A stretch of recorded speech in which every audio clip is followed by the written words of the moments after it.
అన్న పక్క గల్లీలో చూసినా అన్న పెద్ద గణేష్ కూర్చోబెడుతున్నారు. మనం కూడా వాళ్ళకంటే ఈసారి పెద్ద గణేష్ కూర్చోబెడదాం.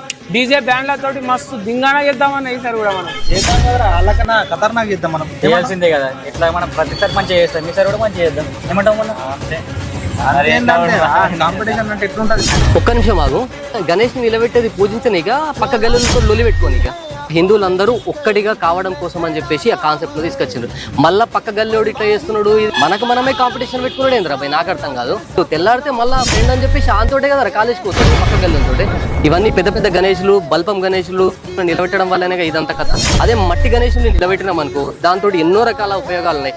ఫర్ సపోజ్ ఇప్పుడు మనము మట్టి గణేషుని నిలబెట్టినాం అనుకో, దాన్ని ఉన్న ప్లేస్ లోనే కరిగిస్తే సో మట్టిని తీసుకొని మన ఇంట్లో ఒక మంచి మొక్కను నాటుకోవచ్చు.